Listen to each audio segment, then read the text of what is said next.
Alright, the next seam sample that we're going to be doing is a contour dart.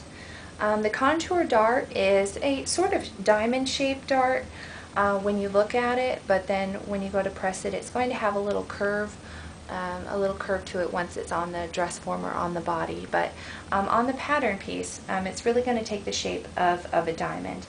And so what I did, again, when I was laying out my fabric, my pattern was placed on the fold, and there were dots that might be a little difficult to see on the camera here, but there were dots that indicated all the matching points on the pattern, and I stuck my marker through there and I wiggled it back and forth so I can see those spots. And then I went back and I flipped it over, and I wanted to make sure that, you know, in case my markings didn't show through all the way to the back side, I went back and just double checked to make sure I could see all my dots for matching things up. So what we're first going to do is we need to make sure, the first step is to make sure that all these markings show up. If you want to, I would highly suggest using some tracing paper to connect all those lines underneath. If you want me to show you how to do that, I can do that. It's all about kind of layering. You're going to have your fabric, then your tracing paper, then your pattern, and you're going to use your tracing wheel and press through all three of those. But once you get all your markings done, we're always going to be working kind of from the wrong side of the fabric today. I mean, like I guess with most seams that we do. But what we're going to do is we're going to identify that top point and that bottom point of that diamond dart. And then what I'm going to do is we need to match up all these points. So I'm going to take some pins and identify where the top of the diamond is and put a pin in there. And I'm going to identify where the bottom of the diamond is and put a pin in there. And then I'm going to go back and I'm going to do the same thing for all of my other markings. So I should be able to, if I put my pin through, my dots hopefully will be pretty close to lining up. I have to manipulate my back fabric just a little bit to go ahead and get that to work. Alright, and then I'm just going to continue matching up the pin, or my markings with pins. So I'm just going to put it right through both layers. Make sure that that's going to lay flat. And then go ahead and finish off that pin point. This pin is all bent. Like, I need to get rid of it. I'm going to throw it away. It makes me angry every time I see it. Alright, so I'm going to go back and redo that one because, oh, that pin, it just bothers me because I'm like, oh, it's not straight and it's all bent and kind of throwing me off visually. So, alright, got that one in there. Make sure that that's going to be a flat seam before I go ahead and push my pin back through. I got two more markings, it looks like. Or maybe I have one.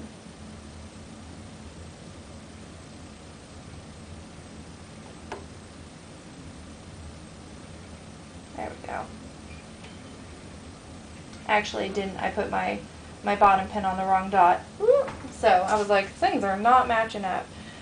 So I'm just going to go ahead, and this is about my widest marking point, and so that's probably going to be about where my waistband or my waistline, the estimated waistline markings are on there. So again, I'm just, just putting all of my pins in, making sure that both my layers are as flat as can be. They're matched up right with top and bottom.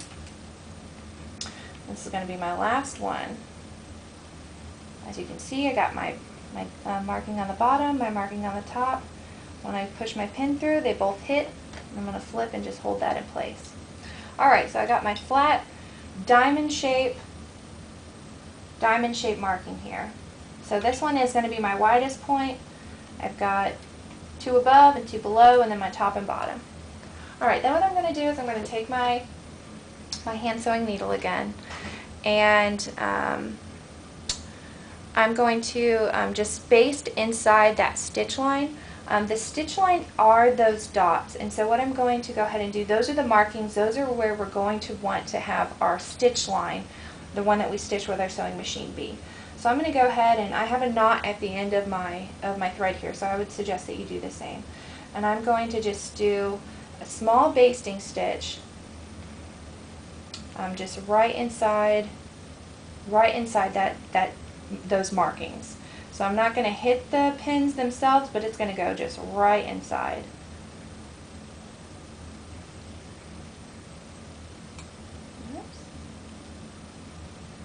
Alright. Sometimes my thread always gets caught up on my needles, which I find pretty annoying, but what can you do? Alright, that time a little bit better. Alright, then I'm just going to keep going here. And this is my outermost one, so I'm going to want to make sure that I'm stopping, or at least I have a point there, and then I'm going to start angling back up to catch up with those other ones. Alright, get that V shape going on. And I'm going to just come back, and now I'm angling back up. I'm doing more of like a running stitch, but I think that either way, as long as we're hand sewing this in place and we're getting that shape and everything's being held together, you know, you do what's going to work best for you. I know all of us are on a time crunch and we're like, ugh. Sometimes hand sewing, I'm the same way. Hand sewing is not my favorite thing in the world, but it's necessary at times just to make sure that we have the best end product that we possibly can. So alright, I'm at the top, that top of the diamond there, and then I'm just going to tie that off to make sure that as I'm working it's not going to accidentally pull out. I'm going to go ahead and trim that tail. And again, we'll be removing this before too long, so we don't want to get put too much pressure on ourselves to do perfect hand basting, I think, every time. So, alright, I'm going to take out those pins. So now we can see that diamond shape. And again, I did my my hand sewing and basting just right inside those dots. And we're talking probably about a 1/16 of an inch, just right inside those. So when we sew a contour dart, the contour dart is stitched in 2 steps. And it each begins at the waist point. So what we're doing is we're stitching towards the point. We're going to start at our widest part of our diamond and stitch towards the outer side. And so I'm gonna, and we're not doing any sort of back stitching. We're going to be overlapping. So I'm going to start I'm going to position my my fabric so it's right underneath that widest part of my diamond, and I'm going to insert it into that marking. And I'm going to lower my presser foot. And make sure that you hold on to your thread tails when you start, because you just don't want them to get sucked down into the bobbin area, or to have your top thread be pulled out of the eye of the needle, because that's just, you know, kind of annoying. So and then you have to rethread everything and start all over. So what we're going to do, we're not going to be doing back stitching. We're going to overlap at the widest point of the diamond, which is our waist area, and then when we get to the end, we're going to leave long thread tails and then tie them off. So I'm going to go ahead and start here, and I'm following the markings that are on my fabric and my basting. So I'm going to go ahead and start here and just go slow, trying to keep that line as sharp as I can. There's a slight curve, not a whole lot. And as I'm approaching the end, again, I'm not going to back stitch. I'm going to grab that one last thread before I jump off the edge of the fabric there. I'm going to pull out that fabric and then have a long thread tail. Now what I'm going to do is I'm going to come back and tie that off. And I call this like a balloon tie, because that's how I would tie balloons.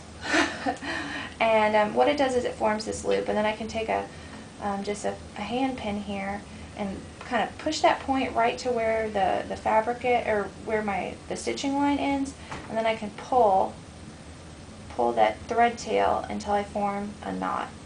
And I'm, you know, cautious, I guess, so I'm going to go ahead and do 2 knots because I don't want, for any reason, for my knot to kind of get all botched up and leave me. So I'm going to go ahead and do a button knot again, or a balloon knot again, and then I'm going to put my needle just right there down by where my stitching ended, and just tighten that up with my left hand. Alright, then I can go ahead and trim my thread tails, and I'm going to leave about 1/4 of an inch of a tail on that. Alright, then what I'm going to do is I'm going to flip my fabric over, and I'm going to start at that waistline marking again, and I'm going to overlap a couple stitches because we don't want to do some back stitching here that could cause us for it to pucker and just not lay as flat as we'd like. So I'm gonna, if I have to, just reposition as I need, and I'm gonna, I'm catching pretty much 1 stitch length of an overlap. I'm gonna go ahead and grab that and make sure that I'm going on top of the other one, and then I'm just gonna continue stitching along those markings. And again, like, if you feel more comfortable using your tracing wheel and having a trace that you're actually following, I think you should do that. Over time you'll probably be able to, just with more practice, you can probably eye this and manipulate your fabric as you need. So again, as you approach the end, I'm going to grab that last kind of piece of fabric as close as I can and have a decent thread tail here and knot this off again.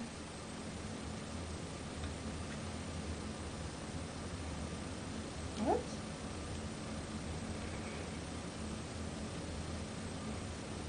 Alright, grab my pin.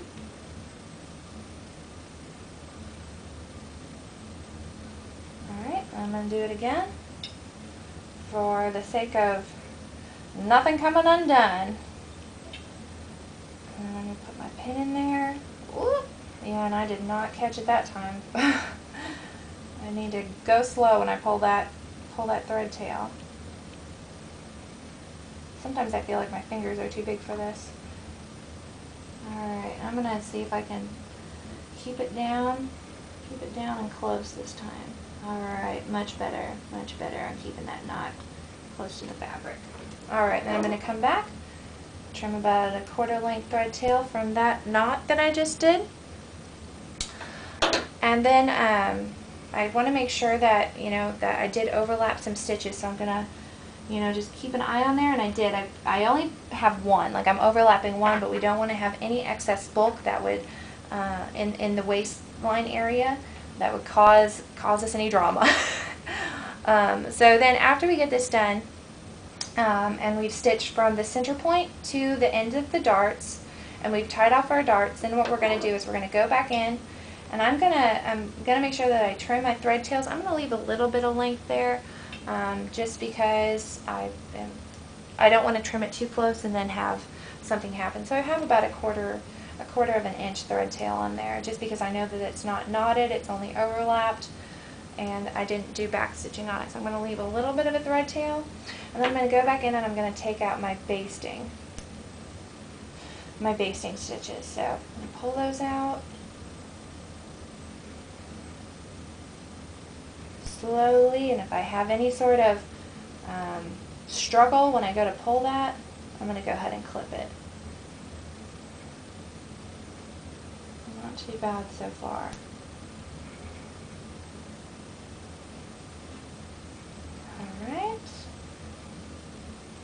Alright, got all my basting out.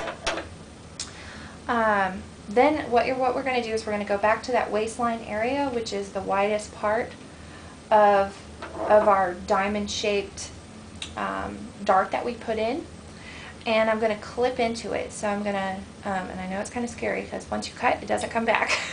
But what we're going to do is we're just going to clip into that dart, so that, and we're going to end our clipping about 1/8 of an inch away from the point of that dart, so it will open up.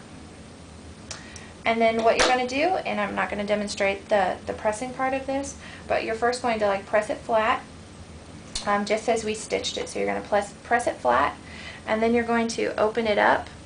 And with all of our darts, we always press our vertical darts towards the center. So let me flip this up. So I have like my collar point, or my collar area at the top, and so you're going to press your dart toward the center, just like that.